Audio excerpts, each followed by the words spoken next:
welcome. Thank you so much. Welcome, welcome, welcome. You know, we've got a pretty good show today, don't We've got a busy show. Yeah. Lots of exciting people. Lots of repeat offenders, what you call them. People have been here before, so the audience will recognize them. We even have files on most of them. We do. We do. We have files. You've shown up on YouTube, we did all that kind of thing. You're Twittered and you're tweeted and all that sort of kind of stuff. And I've been known to put little comments beside each person.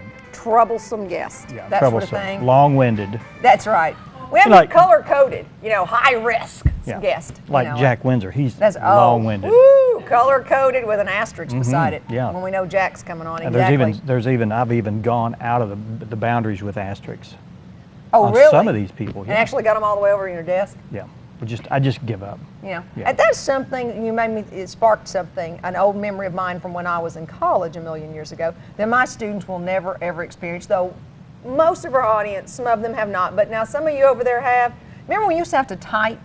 And you'd get so into typing, and you'd run off the bottom of the page, and the page would literally, Jonies are laughing, and you'd look down and be like, oh no! You'd have to start over. You're talking about real paper and real paper. These white, remember the erasers and all that? And when I took typing way back in 9th grade, we did one semester or 1 quarter on a manual. I mean, like, then that's how old I am. Ding. And then the other one was electric, not electronic. It just meant the keys were easier and you hit that and that was it. That's all it did. There was no correct it, there was nothing. It was, the dark ages. Exactly. And those things are still available. I mean, you still can buy those, People collect I think I have typewriters and stuff. I haven't seen an old manual in a long time, except maybe like in a museum type setting. But I got to tour the library for real this time. Oh, did you? Yes, Kim Crow. Legitimately, right? Legitimately, they invited the college over, and we got to tour we're talking about the new library Baxter County Library, and we got to go downstairs and see the teen and the little children's section, because I didn't get to nose around downstairs last time. And so anyway, and we got to see how the new auto checkout features and all that kind of stuff. And I cannot wait. They're going to do what they call the soft opening, like next week. Yeah. But the dedication is October. The actual ribbon cutting and the whole thing. October 9th, yeah. Okay. It's going to be really, really, really great. Thanks, Kathy. Yeah. And I also have a request. I wrote it down so I'd remember to ask. I've written down, and the ladies will love this. We're going to get a skinny cam. We need to get a skinny cam. Because dang you, yay! Because I was shopping at the health food store over in Harrison, not here in Mountain Home, over in Harrison, Nature's Wonders or whatever it is. And so I'm standing there checking out, and this woman, she said, "You're that woman on TV." And I looked around, I said, "Do you mean the local show?" She said, "Oh, we watch you all the time." Once again, very complimentary, and she looked at me and she said, "You are so much thinner in person."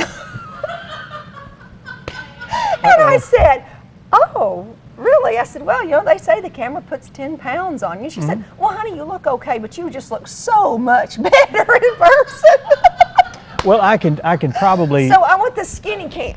I can probably tell you why. Yeah. Because a lot of people have the 16:9 ratio TVs. Do you know what that is? Does that make me look?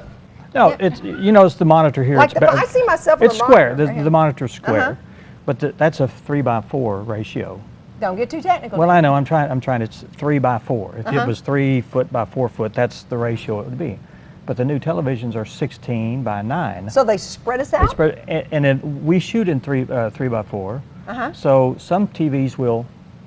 Well, he mentioned that you stuck with the analog a lot longer. They were very complimentary, watched the show and really enjoy it, and they'd gotten the new thing, was dialing us back in, and it was so sweet when she said, "Oh, you're way skinnier in person." And I said, "I'll try to look thinner on TV."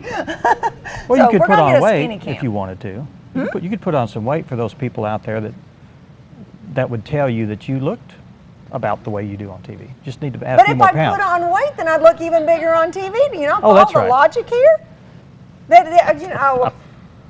Well, anyway. You're fine. Thank you. But she said, "Oh, you look fine. It's okay. You look fine." She was very, very sweet. Well, she was talking to you in a professional sense because she was thinking of healthy. She was, because she was standing in a line behind me, and we were checking out and doing all our health stuff. And she was looking over into your bag and wondering what you were I bought choosing. vitamins, and I bought green lentils, and what else did I buy? Look at that! What did we tell them to do? Lori Day I'm sure Howe they did that. Sure they can't. That's all right. No problem.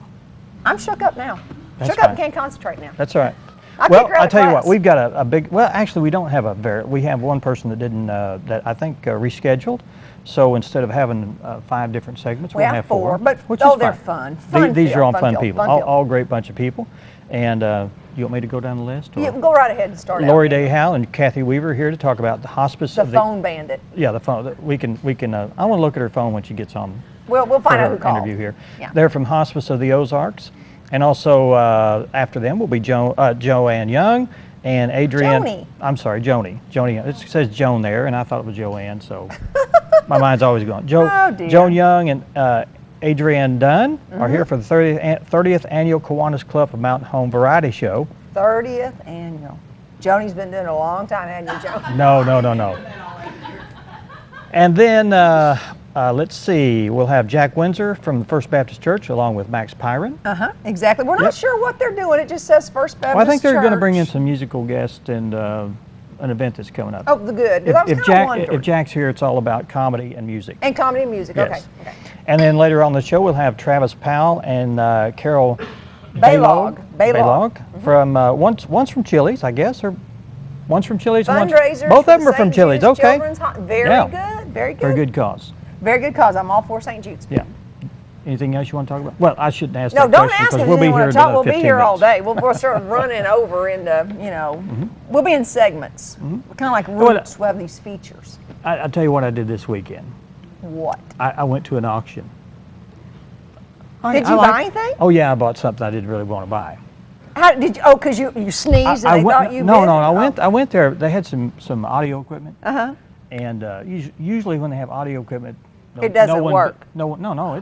No one bids on it. Okay. But it was the very last thing of the auction. So we went up there and it was a tool auction. I mean, everything there was tools. Except for the audio. That's what you call tool auction. Okay. So Betty went with me. And so 15 minutes into it, she goes, "This is an all-man's auction. I'm going to go home. But if you get a chance, if that scooter over there goes for low, did you get Betty a scooter? I got her a scooter. Well, how cute! But I got it for dirt cheap. Really? I like scooters. Scooters are a good idea. Yeah. It's a little 150 and gets about 70 miles to the gallon. And where's Betty going to ride this at? She can ride wherever she wants to. Well, she drove it around the yard for about an hour. She drove around the yard. He said she drove around the yard. Well, let me tell a quick story on my daddy. Funny. Everyone that knows my daddy, Gerald Richardson, for those of you who don't know, over in the Yellville area, everybody knows Daddy. Daddy loves auctions. He also loves a bargain. And Mother can attest that he is famous for bidding on the most ridiculous items, so he no more needs than a man in the moon because he gets a bargain. And his last auction, it turned out to be kind of comical. There was a closet, and they didn't even open the door. And the guy said, "Anything in this closet, do I have a bid?" No, my daddy bought everything in this closet for $20. It turned out it was full of books. One was called Sex in the Movies. It's got all kinds of pictures. My dad's a staunch Southern Baptist, which made it that much funnier. But there's lots of racy pictures. And there were some old envelopes, some old stamps. And so, I mean, for weeks, he just found things in these boxes. That's awesome.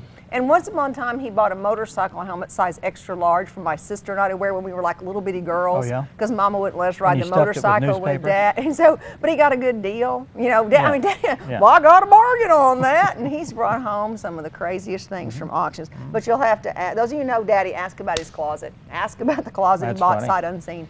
I bet you thought that was the best deal he ever had. He brags about it. It's really, I mean, he got a lot of good stuff. He got his money's worth for $20. It was really kind of comical because we teased him. And then it turned out that he got a lot of really cool stuff, and so now we're kind of like, oh, yay, Dad. Did you go to auctions? Have you ever been? Not since I was a little girl. Yeah. Not since I was a little girl and helped prod Mother into buying. I'm like that. I'll buy things that are, I look for nostalgic things, and I've got old radios and stuff like this. I bought this at an auction, and it works. Oh, now I did buy a set of National Geographics dated, are you ready, from 1915 to 1932. That's cool. I mean, an enormous box of National Geographics, all through World War I, all through the 1920s. I was the only person that bid on them. I got them for $5. He said, anybody give me $5? I was like, woo, woo, woo. And then nobody else bid, and so I got it. It was going. What's fun about going to an auction. So if you want to see some old, really cool National Geographics, they're in my office at school. Cool. Neat. Cool. That's my only auction purchase. Cool. Yeah. We got to run. Go. We're running behind. Go right ahead. We want to welcome people to the show again, and we have a long list of guests that are all local. Going to be here on all local. Yeah, they're all local people. We don't have Really? anybody. We don't have any satellite interviews or any Hollywood stars that's going to be live here. via We have all satellite local from guests. Honolulu.